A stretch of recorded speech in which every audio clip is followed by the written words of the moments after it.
Hello, everybody. I think maybe we're just going to wait maybe a minute or two to see if Carlos is going to join. Okay, let's give it a minute. Oh, okay, he's here. Perfect. Hello, Carlos. Hey everybody, how's it going? A pleasure to see you again, Steven. Good, good.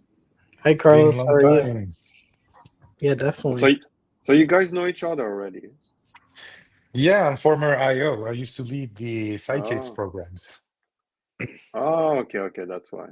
Yeah, Okay, great. yeah. Okay, so before we start, I just want to ask how to pronounce the Dega. Is that Dega? Is that Diga? Yeah, Dega. Okay. The Because first no, one, yes, Dega. I'm French, so I'm not very good no with English. So No okay, worries. okay, this one is out of the way. So welcome everybody to this fireside hang. Today we are welcoming two developers from Dega. So they are organizing a hackathon in partnership with Midnight.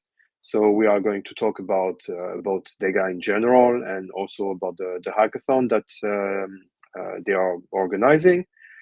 So I think we can start with some introduction. So maybe Alberto, if you want to start and introduce yourself. So what do you do at Dega, and maybe what are you interested in general?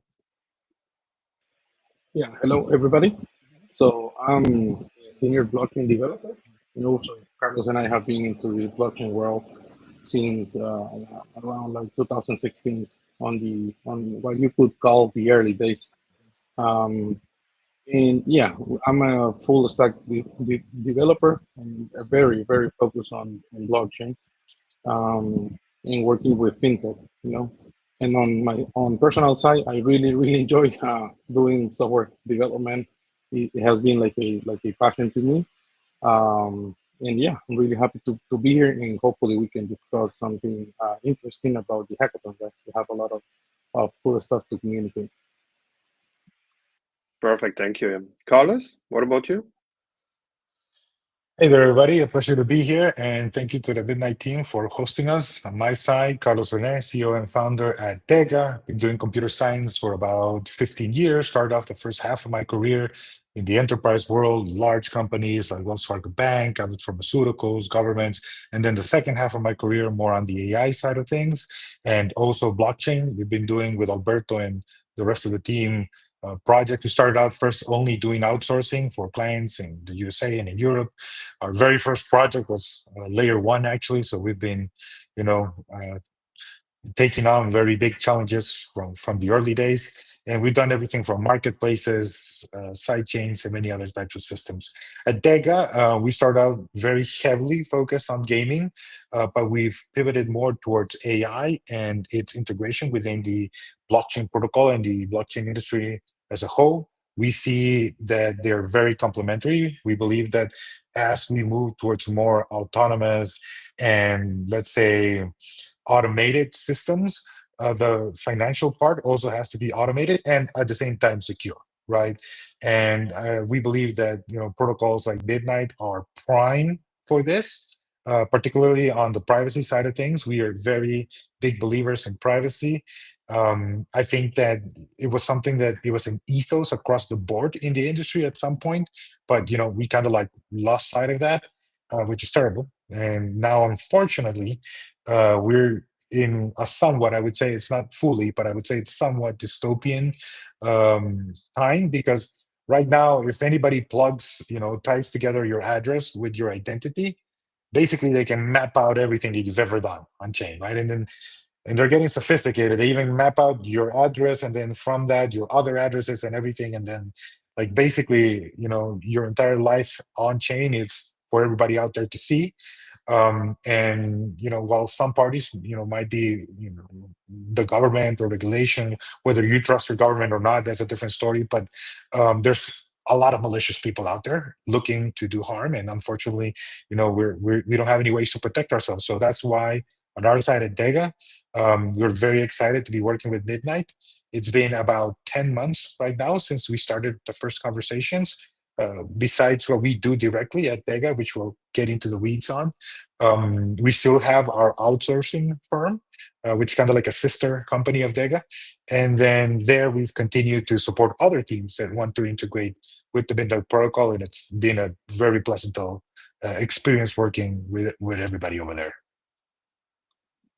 Okay, great. Yeah. I live in the UK, so I'm very interested to know what the government can know about me, or they're going to use it one day maybe.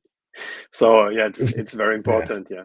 Thank you. So yeah, as we were talking about Dega, it looks like you place a strong emphasis on empowering developers and creators with privacy first solutions.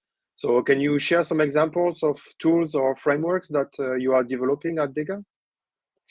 Yeah, right now, the key focus has been for the last few months how to bring the autonomous agents to Midnight. There, the key cornerstone of that is the NCP protocol that we developed for Midnight. So essentially, as well, for those of you that are not developers or that much into the AI side of things, MCP, it means Model Context Protocol, and essentially it's kind of like a way to give a tool that any AI agent can use, right? It's kind of like a standard. So for us humans, all the tools have to be, usable with our hands, right? Like if somebody made something that a human cannot use with their hands, that you would need like a tentacle to use, that wouldn't be too useful, right?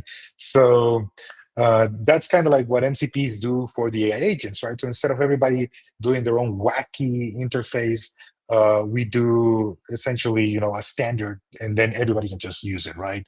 And besides that one, there's another protocol, but I'll let Alberto jump in there and talk a little bit about the other NCP for the marketplace that we've developed, and kind of like what are its core privacy features. Yeah. So the other protocol that Carlos mentioned is another MCP server, right? And yeah, these do expose a lot of tools useful for the agent with the description and explanation on how to use it, right? So when you speak with the agent in natural language, you can say something like, "Hey, can you?" Okay, let me first give a description. This other module is for communication agent to agent. So agents can provide services and other agents can consume services. That includes payments. So if an agent is focused on generating curated content for news or curated analysis on crypto asset, right? So first agent is providing the service, and the second agent can consume the service to then do something else, right?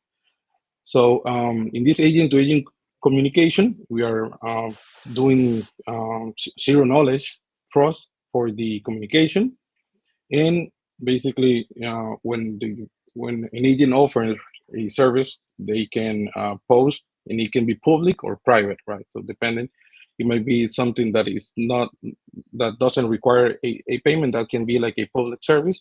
But if you require payment, you can do a private service, and that is all encrypted with zero knowledge. And there's a communication peer-to-peer in between agents, and so they share their identifiers. And we're using a registry contract also on the Midnight blockchain. That way, so on the blockchain side, I'm declaring this is my email address, right? I am the X agent, and this is my email address. So then we can match that with the off-chain communications. And in the off-chain, we're declaring this is my email, and I own this wallet in which I'm going to be receiving payment. So that way, we're linking the two disclaimers to make sure the agent is the account he's claiming to be, right. And from there, we also have like an auditor option inside.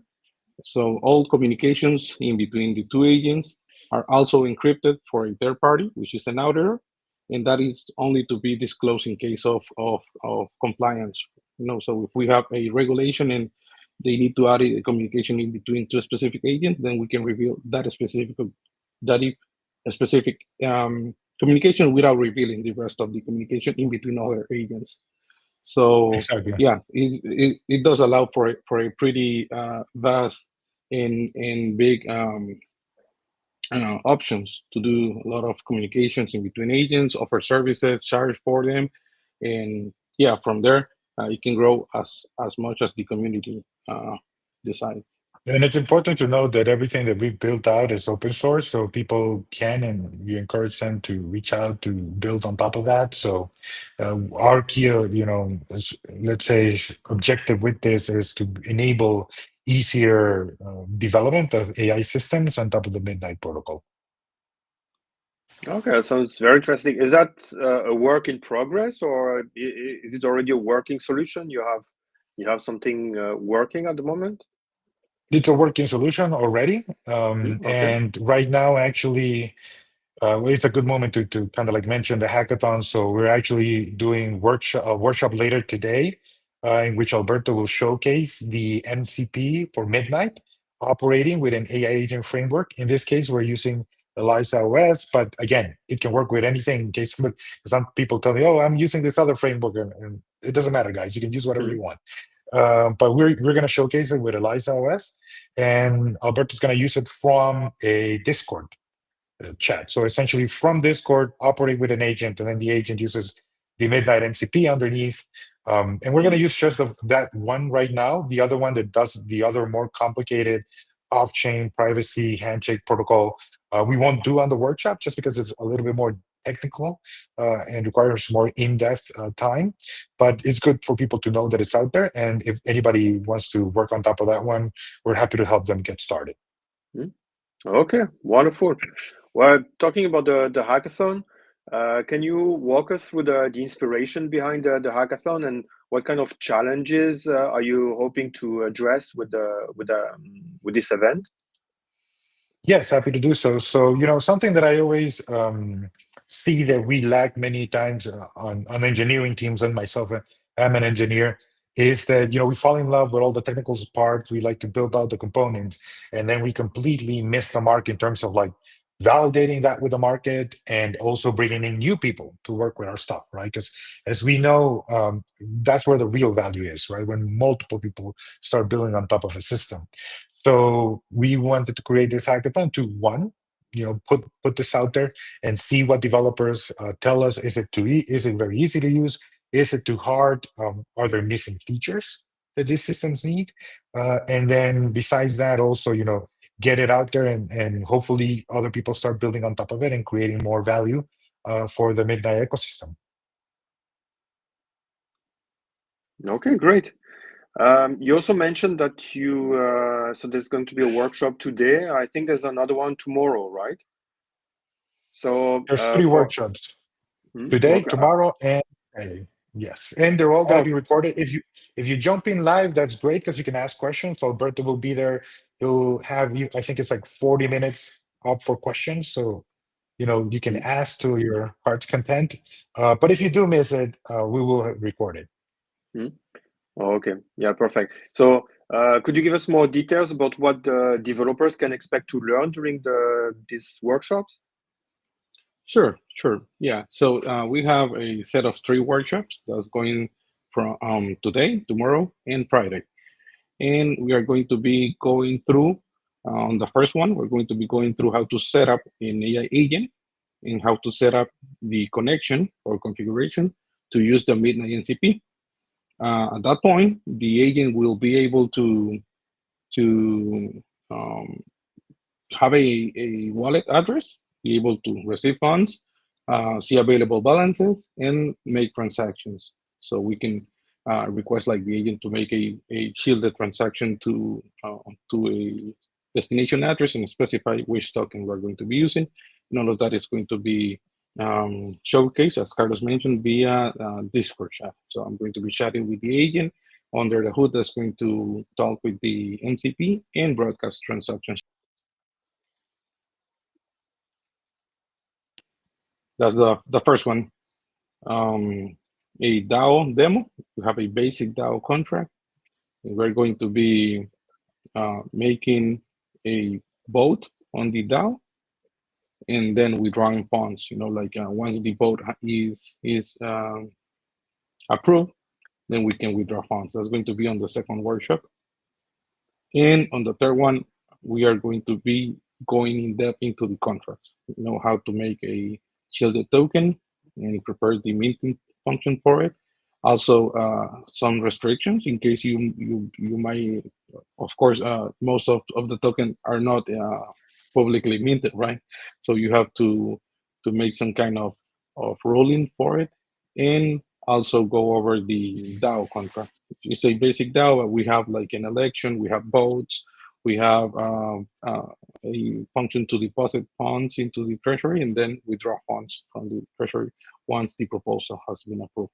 So each of those topics are going to be um, uh, first setup and then demo, and then we're going to have a chat about it. So it's going to be very open to the community's questions. Okay, great. Yeah, I would like to ask you, why did you choose midnight in the first place, or is there something in the tech that you liked and that you think that would be useful for Dega, or why did you choose midnight among the other ZK protocols? Yeah, I mean, there's several things there. One of them is, as I mentioned, I believe deeply in the privacy side of things, and I think that the industry has gone the wrong path with that by putting it. I wouldn't say it's not even a secondary objective, right? Like it's just not even on the roadmap for most of the projects out there. So that is very, very important in my opinion. And right now, also as everybody has noticed, there's kind of like a rise in the stablecoin side of things. And of course, Midnight has some partners and is interested in growing that side of thing. So on our side, we'd be just really excited to be able to make that a reality, to help provide applications and tooling so that a lot of stablecoin traffic goes through Midnight. I would think that that would be ideal because, again, due to the privacy aspect of it. And then besides that, I would just say it's one of the most professional teams that I've ever had the pleasure of working with. It's something characteristic, it being a spin-off that came from the Cardano ecosystem and IO, which is also a very professional team. So on my side, I've dealt with everybody from all sorts of ecosystem, from Cosmos, EVMs, and everywhere. And I can tell you that it's no joke to say that about 99.999% of people out there in the industry are not, serious professionals to work with. And Midnight is a great team. We're very happy on all of the engagements that we've done with the Midnight team. So that is just like a massive plus for us to be working here. Okay, great. Yeah, thank you. You also mentioned there will be a workshop about building a DAO. So you wrote some contracts for a DAO. Maybe the question would be, why did you choose to build a DAO? Is that the main project that you think that Midnight would be a great option for, or are there other projects, other ideas of applications that you think would be interesting to build on Midnight? Well, for the DAO part specifically, it's something that both the Dega team and the Midnight team had a conversation on. And, it was something that we laid out several topics that were potentially interesting. And we said, there's not much going on with the DAO side of things right now. So we best showcase how to do that. Because as you guys know, many projects, many teams decide to go and become a DAO right off the bat, as opposed to a conventional company. So it's important to have those building blocks there and to showcase, how now they can be operated with AI systems. So I would say that that's kind of like where that came from. And then in terms of use cases, I think that finance is going to be kind of like super key on Midnight. And then I'd probably also say in logistics between organizations, right? Because something that a lot of people, when building in the blockchain space, are not aware of is that the enterprise world or large organizations are super, super touchy about their data, about their transactions.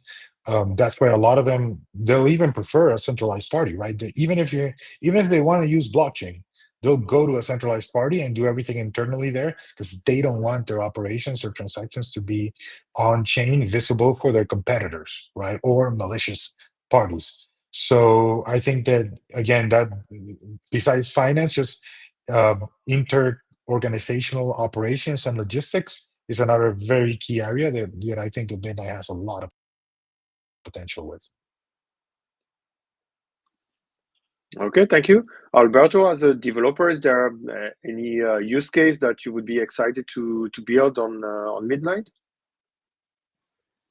Yeah, first of all, I want to add something that is really great from the community is that when we have faced some issues and we have gone through to the Discord channel, there have been a lot of people ready to assist and also people building solutions and workarounds in the meantime that so we can keep moving forward. So that is great. I have chatted with many devs and over various uh, working hours, and there's always someone available there to assist. So that is great. And in regards of the contract, so the first thing is you have to keep in mind privacy when designing the contract. But that only empowers how much you can really do with it. You know, for example, in the DAO contract we have the we have a compromise in between public accessible data and some other that is hidden data, right? So we have the the tally votes are public, so you can see the votes as they go, but you cannot tie who voted for approval or denial of the proposal, right? And also, for example, the funding, you can see how much is in the Treasury balance, but you cannot see where it goes when it is withdrawn. So definitely, there's a lot you can build in terms of privacy. Not to mention these days, data is super relevant, and we are being every big company is trying to get your data. So definitely we can build a lot of stuff in Midnight. And so that is presenting proof that is you, but it's obfuscating the data, and it never leaves. It never leaves your privacy and goes on chain. That is something very important too, because we're only proof and hash on chain. It's not like they need to crack it. It's that it doesn't exist on chain. So that is very powerful. There's not Alberto, even you're like breaking up a little bit, or is it me, guys? Yeah, it cuts a little bit, but my apologies. So yeah, basically, just to wrap it up, is that the data is not on chain, so it's very safe, you know, and it's not a matter of being cracked, but the data is not on chain, so you're 100% secure that you're just presenting proof and commitments of your data, and that is very powerful in terms of privacy. yeah, it's totally right. Thank you very much. So maybe as a last question, I would like to ask you what excites you most about the intersection of AI, privacy, and Web3 in general, and also looking ahead. How do you see Dega and Midnight's collaboration evolving in the future? So yeah, for us, kind of like the key objective will be to be able to build and provide as many tools as possible so that we facilitate other teams being able to come and rapidly bootstrap their development on Midnight, be it general, web app development or particularly AI, right, as well. Because right now, as everybody knows, and it's something that's no secret, almost everything is being refurbished around the notion that AI exists, right? So if you were going to do, I don't know, a web application builder, now you got to do it with AI, right? Because it is not just because of the hype, it's because of the capabilities that it has. And if you come out with something that's inferior to that, you'll just get blown away, right? And it'll be a very big shift across multiple industries. This isn't something I would say it's Midnight specific or it's even blockchain specific. It's just across the entire industry of all the industries around the world are going to have to reshift themselves and reorganize themselves around these new technologies. So we want to be able to provide as many tooling as possible so that we facilitate developers coming in and making their vision come true. Great, Alberto. Would you like to add something? Yeah, on a similar matter, I'm with Carlos. We're just building a lot of AI, and we're now building entities for midnight. So hopefully the community can join, and we can really boost the development of these tools, because at that time we will be able to deploy agents in a matter of minutes and be able to have a standard, consistent working mechanisms to communicate on chain, so we can leave aside the difficulty and the hard part of it, and people can focus on building their product using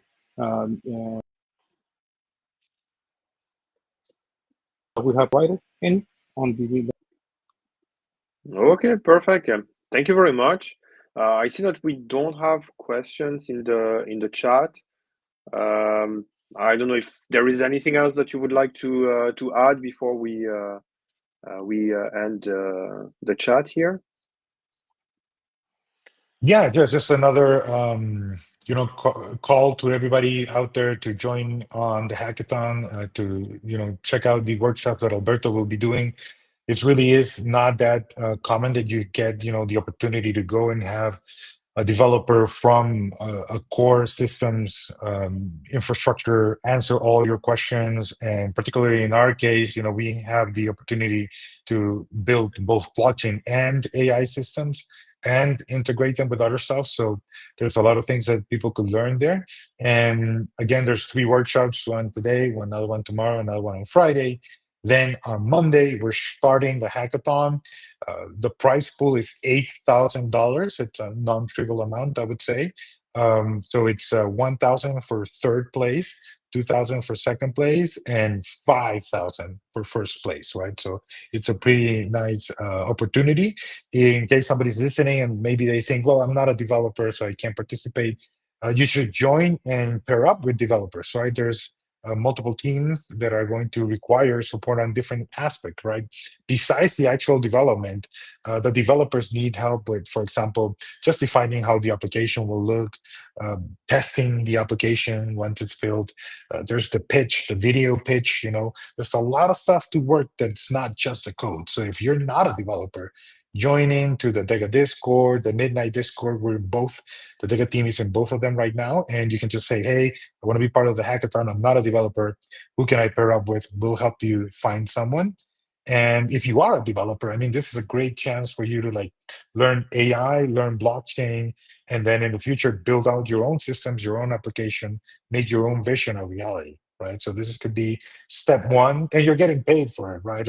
So winning the prize is something just like candy on top of the fact that you're gaining knowledge and the capabilities to build out your own vision for the world.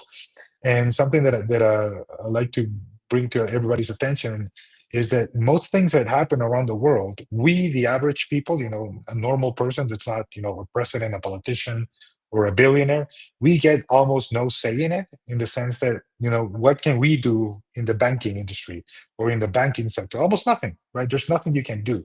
You can't go in there and say, oh, improve the banks. No, nobody will pay attention to whatever you have to say.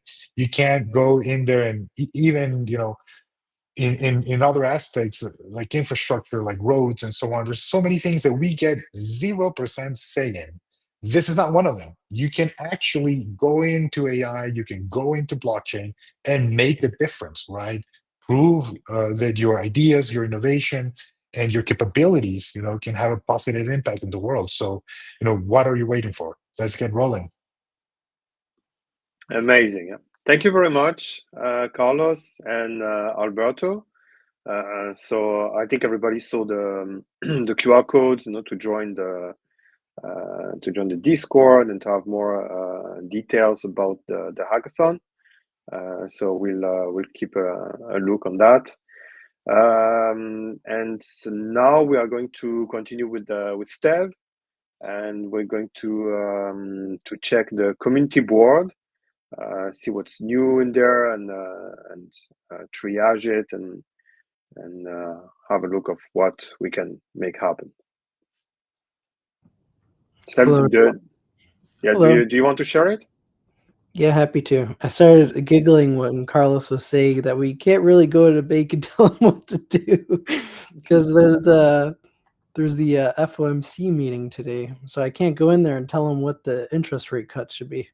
so that was funny, but outside of that, it's cool because people gather together and they make systems that are really collaborative, constituency driven, and I love that. That's why I love this this space. So I'm going to share my screen. I'll share my window. Make sure it's the right one. Let's see. Oh, I have two duplicate windows. I just want to make sure I have the right one. All right, sharing this one. And I will make it bigger so that it looks nicer for everybody.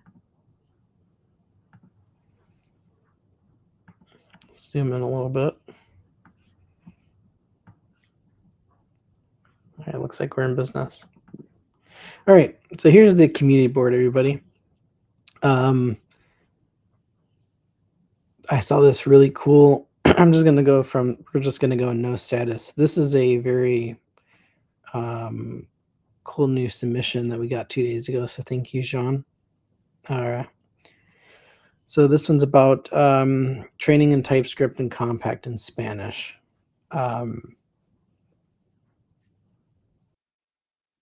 So that's pretty good. I think there's already some content, no, that was done in Spanish from Ada Labs.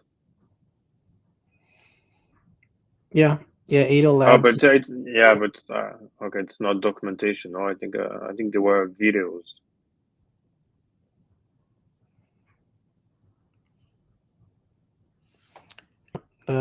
So blah blah. Thing is, too, I don't think the documentation has internationalization yet either. No, I don't think so.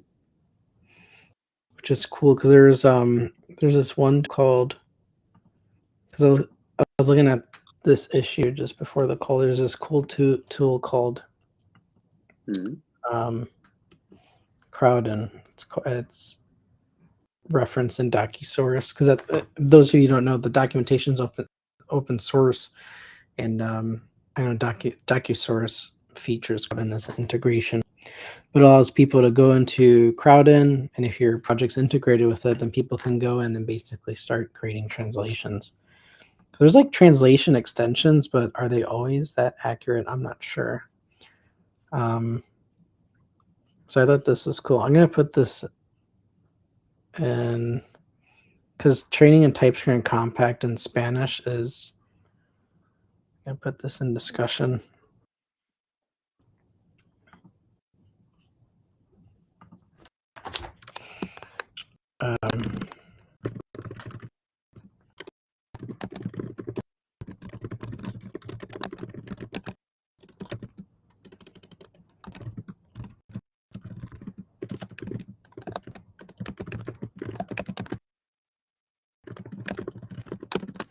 John, if you're watching this, please comment here. I'd love to discuss this further. Because we can. Oh, also Ada Labs. Do we have a link to that? I don't have. It's YouTube, right?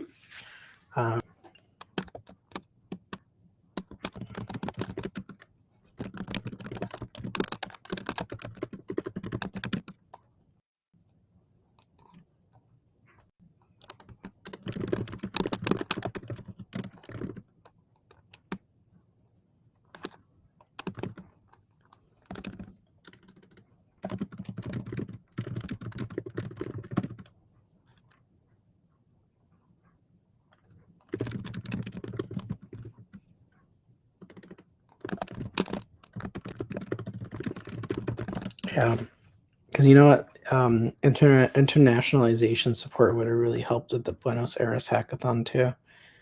Even though in Buenos Aires almost everyone spoke English, but there are people who you can't assume everyone understands everything else. Even I'm not a Spanish speaker. I didn't understand a lot of things in Buenos Aires, but if we had internationalization support, that would have been helpful.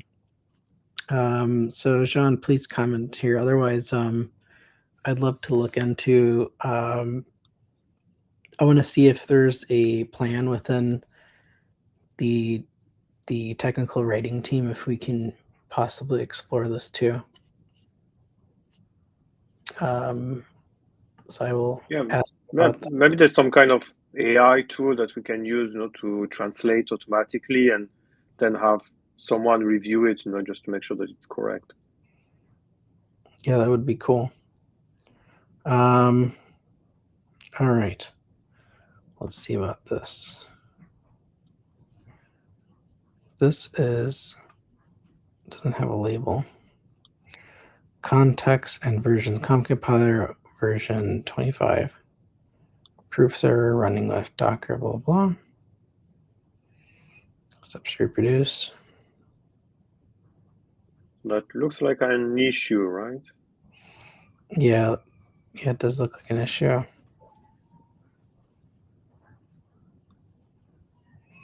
Proof server bad requests.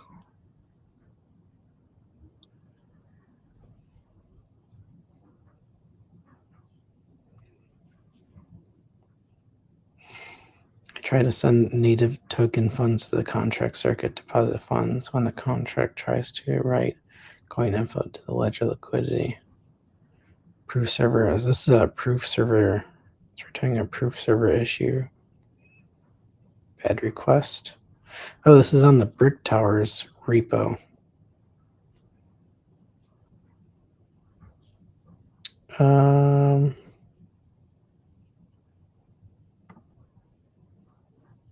I think I see that Jay claimed the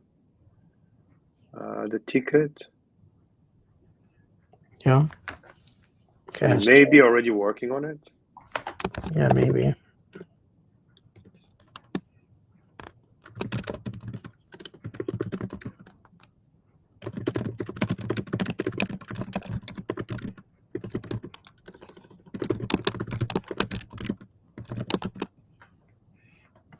Oh, there's a message from Sergey in the chat saying that it's a known issue which is documented in Brick Towers repo. There's a link in the repo.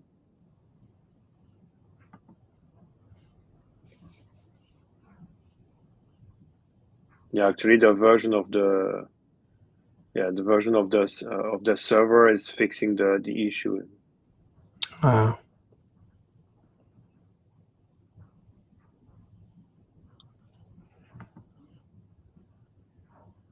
So yeah, I think that's something that needs to be escalated. So is this I'm assuming this is pulling latest, so was the solution to be explicitly pulling version 4.0? Was that the solution?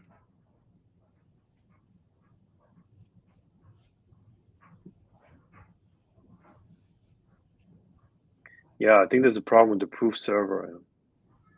Oh, I remember. Yeah, I think I've heard it. Yeah, I remember hearing about this the other day or so. Some annoying bug with this.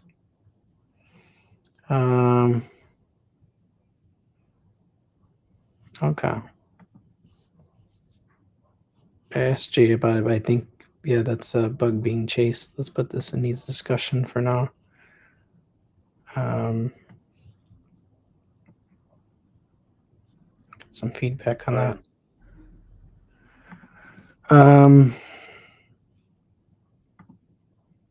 Let's delete this. This is a test one. Let's delete this from the project. Selective disclosure DApp. I know that I don't know if Samantha's able to come in the comments, but I don't know if this relates to her example proof share. This is public already.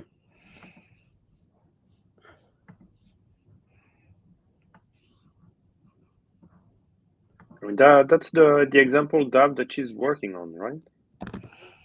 Yeah, because she already published it now. So this issue just was working on that before community board was kind of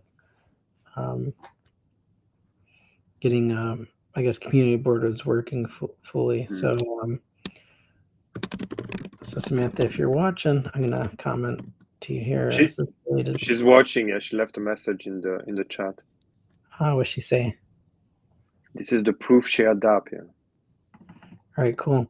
Are you okay if we close it, Samantha, this ticket, and just say it's because you already have it public. If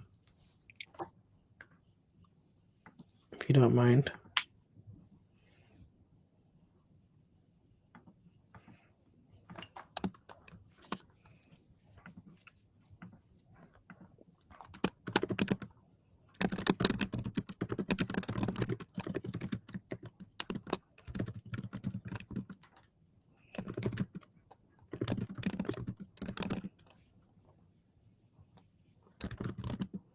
Oh, she replied that she said that feel free to close it, so you can close it.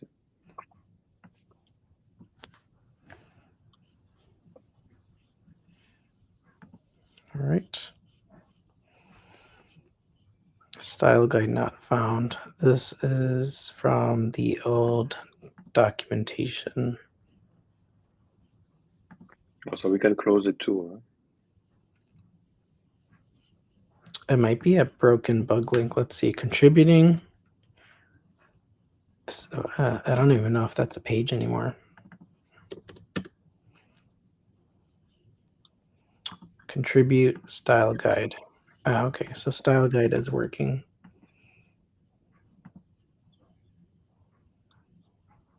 It's from the old one. All right. Well, this one's going to be rejected then because this is too old. I think that reject that one.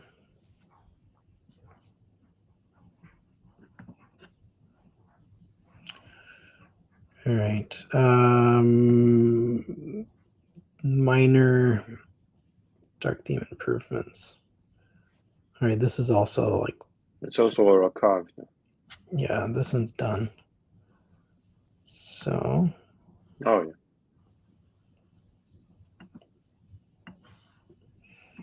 Let's reject that one. It's merged already. That I was happy to. That's like the dark theme. I've been advocating for some. It's like minor theme changes, but yeah, I'm like so picky about it because we used to have like that primary black dark background. It was just so harsh. Yeah, I know. I don't use it. Even though I use Visual Studio Code contrast, I just can't stand the documentation. I don't know, just reading. I don't know, when you want to read, it's hard. Yeah, right. Yeah, I know. Let's see here too. We got NFT ledger how to.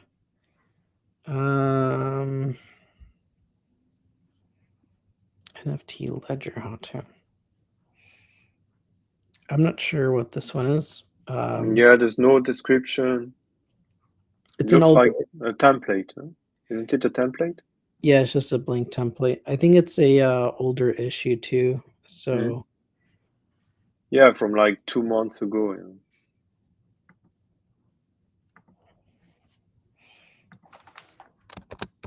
So what about the lending platform? Oh, that's one that I opened. Oh yeah, there were ideas, that we were brainstorming.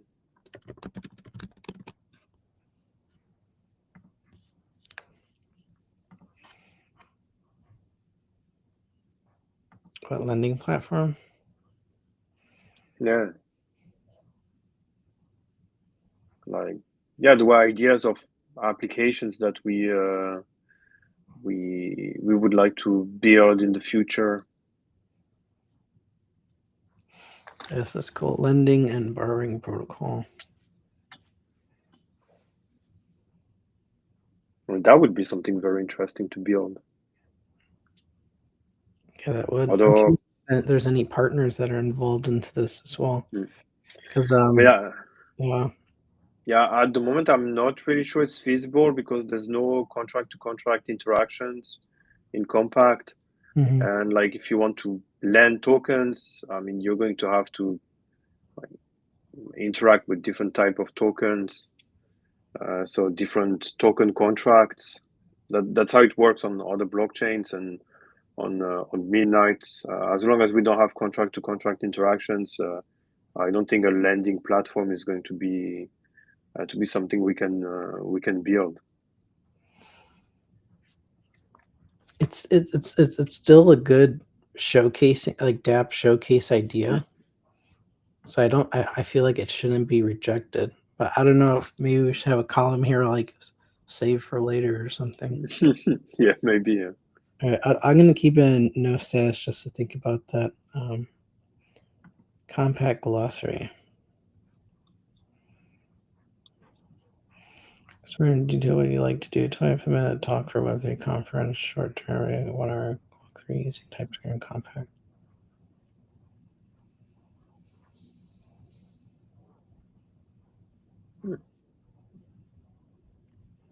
Maybe that's something that needs more discussion. Like we could talk about like how it would look like, how we would use it. Because there's a lot of features in Compact, but they're not always all demonstrated. Or even I know the compiler team has asked like, hey, XYZ type or feature I don't see use. How are people using it? And it's like, I don't know if people are using it at all, but maybe we should go through the glossary and just like, even if something, I don't know, just forcibly use everything, or in different ways. So I'm gonna put that Samantha's on the call already. So, but this is an interesting idea, Samantha. I don't know if we can make it a little bit more specific, but or if we have an understanding of it, because there is the Compact reference. Yeah, but I think it's very technical.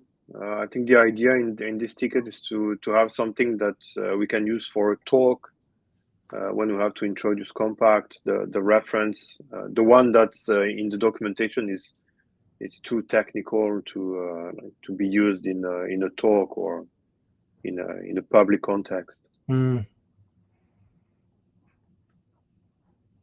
yeah, maybe it could be something, because I'm working on the getting started where I want to be like, take steps where it's like, okay, now we're going to define the Compact version. All right, now we're going to use define ledger or module, and this is the information that's going to be public. And through I guess through that tutorial, you're kind of defining everything that's in Compact. But I'm sure maybe it just needs to be more specific. But I think it's put in discussion. Contract deposits and withdrawals with a native token. Ooh. A contract to receive transfers in the forms of deposits and native tokens. The contract exposes a circuit to withdraw, deposit a native token from a DApp, which can make use of a wallet SDK. Is this also blocked from the contract to contract interactions? I don't think so. So actually, I started working on that idea when I started working on the DEX, and then I pivoted to using the Open Zeppelin contracts. But yeah, that's also something that we could showcase with an example DApp. That's something that's already available. The only part that's not available is the wallet, so it's not possible to show you can see the tokens in the wallet, but you just get some kind of ID for the token, and you cannot link the token to a name and to an icon or something like that. So it's very hard to distinguish which tokens you have in the Lace wallet at the moment. So I think that's the main issue with that. But the other things are working, receiving tokens in the contract and sending them.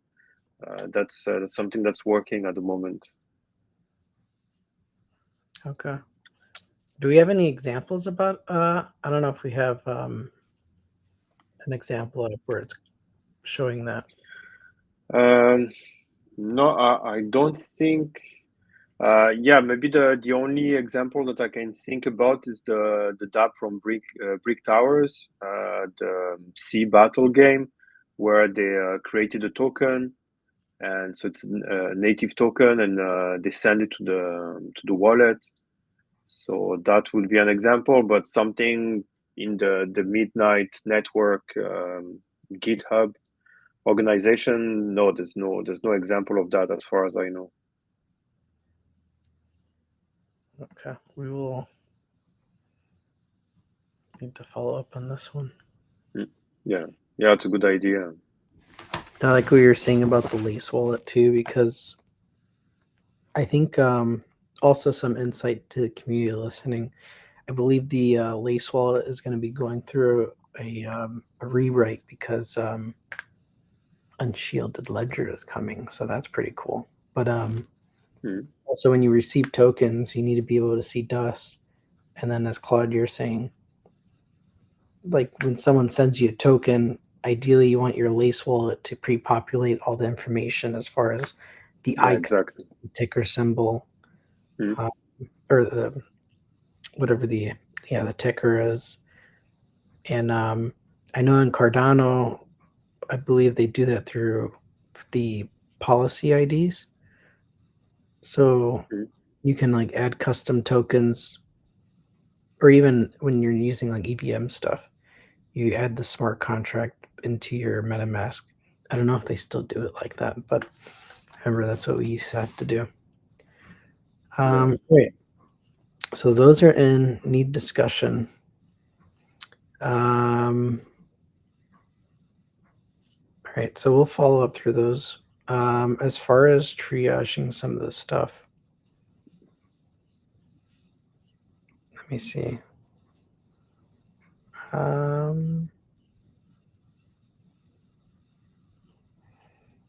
Midnight dApp architecture infographic. I don't know if any of these are ready to be triaged because they need more discussion on them. There's the Midnight dApp architecture image. Oh yeah. I think we have one, but I'm not a big fan of it. Let me see where it is.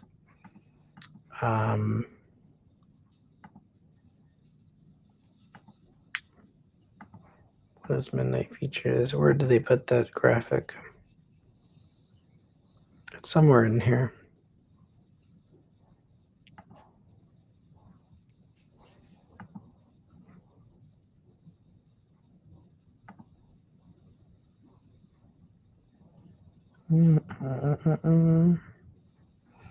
This is why I want a static search, because I could just say architecture. The AI search is cool, but I don't want to wait. I don't want to wait 10 seconds for a response. All right. But yeah, we have a popular one that has been around. I personally love to have one written in Markdown or something, so I am going to triage this one.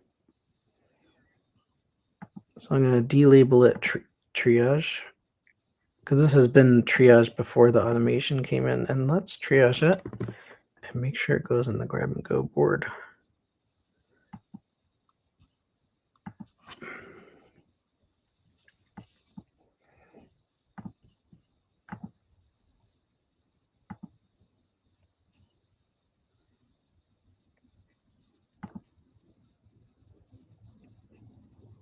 Midnight architecture infographic. All right, I'm just going here just to make sure it's successful, because I had a few fails in previous calls of this.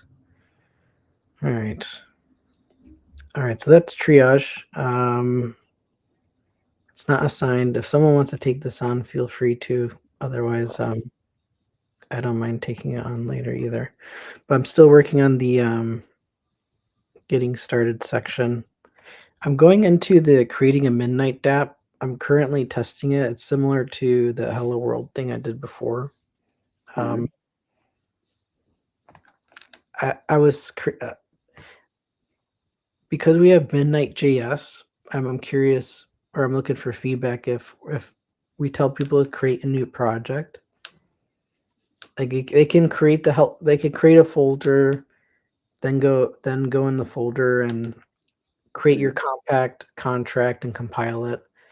But does it make more sense to have them initialize a new application as, like, let's say a completely blank npm project, then create Hello World, compile, and then later on add Midnight JS node modules? I don't know if you have any thoughts about that. No, not really. Yeah, I think it should work. I'm gonna check comments. Let me see comments. If anyone listening has comments about that, I'd love to know, or even comment in the issue itself.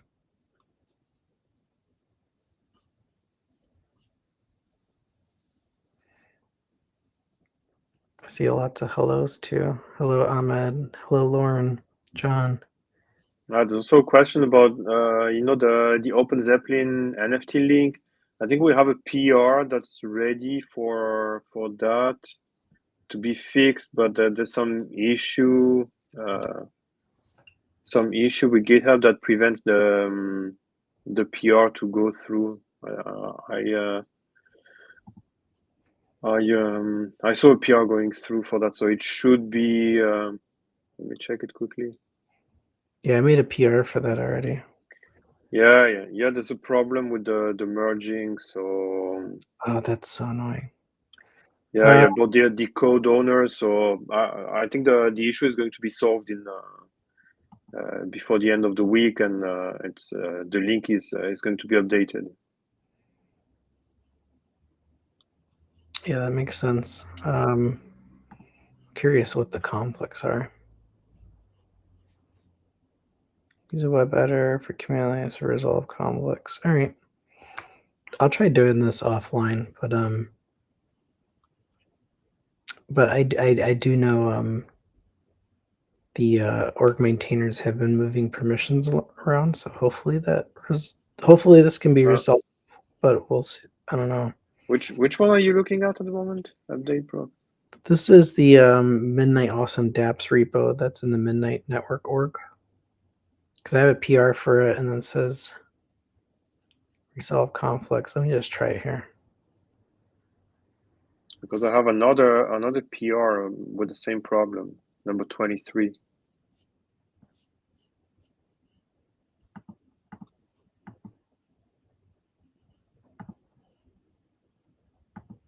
Yeah, this one. So this one is ready, but there's a problem with the code owners. So we're trying to fix it.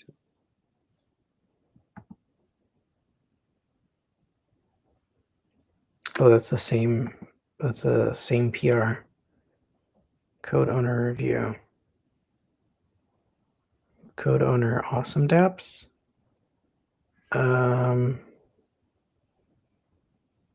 Let me see if I'm able to unlock it.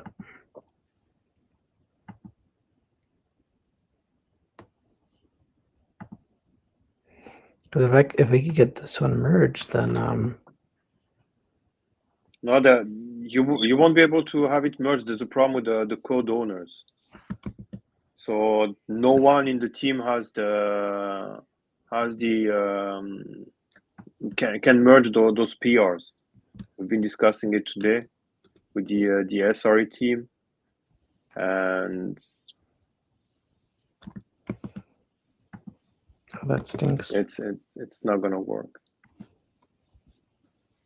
All right, I'm just gonna do I'm gonna do just a YOLO approval anyways. I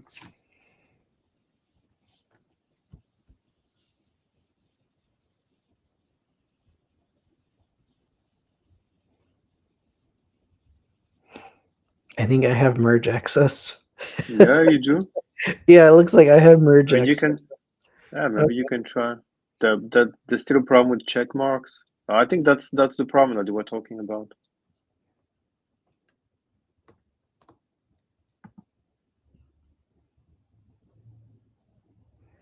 A token? That's stupid. I mean, if you can merge it, yeah, you can try it. Yeah, let's go. So I can close the one that I have. Yeah, that's fixed. That's open. And then that means that. Wait, so what number was that? 20? Did you say that was 23? It was yeah, I think it was 23. Yeah. Yep, 23. So Check that the link works now. Yeah, no, the link to the non-fungible token contract from OpenZeppelin works. So yeah, I guess we can close the 23 because it was the same thing.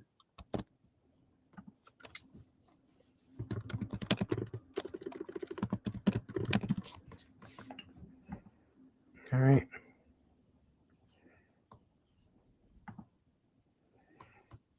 Update readme a quick start template, validator dashboard, and RWA DApp.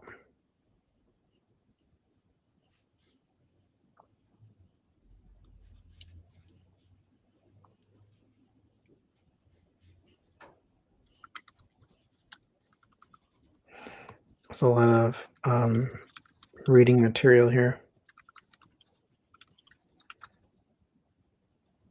This is in July too. Let me see.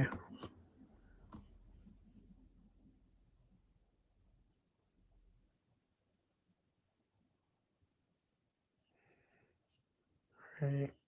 Claude, I don't know if I know you're. Yeah, I think that's going to be something that we will have to keep for offline. It looks a little bit more involved, and it's already time to close it. That sounds good. All right. I don't know what time we're supposed to finish here, but I'm assuming we're over time. Just a little bit. Right? Well, 3 minutes over? Yeah. I think. All right. Well, unless there's anyone in the comments that are gonna want to keep us here, start asking some questions. And otherwise, I don't see any other questions coming in the chat that I can see. I definitely encourage everybody to go to the Dega register for the Dega Hackathon, because as Carlos and I'm sorry, I don't remember his name, but as the Dega folks were saying, they're going to be doing a live workshop about using Midnight MCP servers to build. So, and I know MCP has been a big demand from a lot of people. So please take this opportunity to register, follow Dega, and be in the loop with the hackathon there. Okay. Thank you very much, everybody. Hope to see you at the workshop. And thank you for following us. And I see you in the next one. And thank you, Steph. Thank you.